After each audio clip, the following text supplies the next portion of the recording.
Here is Leah now. Yeah. I'm just thinking 10 years ago, social media wasn't quite what it is now. No, Twitter was only 2 years old, actually. Yeah, Little baby Twitter. So what have you managed to dig up, I guess, from that time? Well, for starters, the beginning of the global market crash, it was followed by anger and protests, and we saw that happening all over the world.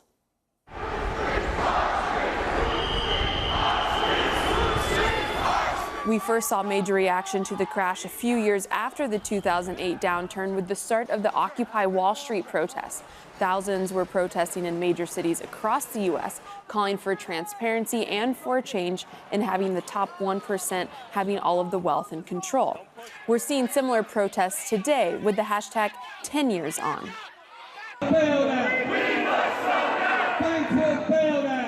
People in front of the Bank of England in London just a few hours ago were chanting, "The banks were bailed out. We were sold out." Others are using the hashtag #ChangeFinance to organize similar protests in cities across Europe, the United States, and even in the Reunion Islands in the middle of the Indian Ocean.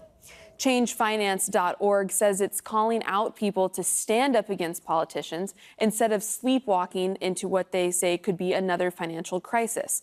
Part of their campaign tracks where protests are happening and how people can join in. They also give protesters ideas like creating Twitter storms online, even blowing bubbles in front of banks and wrapping crime scene tape around banks, whatever works, right? For those affected by the economic collapse, though, the anniversary is a painful reminder of what happened. But for some former Lehman Brothers staff, it's a chance to party.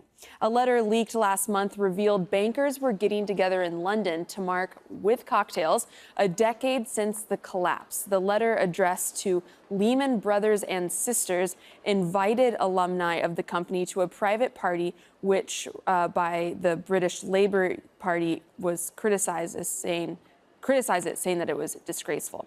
Now, the financial crisis was caused by bad deals, but it also gave birth to some good deals, ones that literally stuck around for years.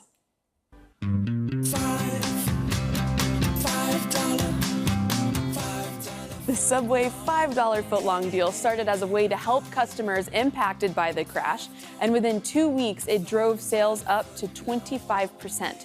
10 years later, and Subway is only just now saying the deal is coming to an end. Though the deal might not be around anymore, I can assure you the song will be stuck in your head for the rest of the day.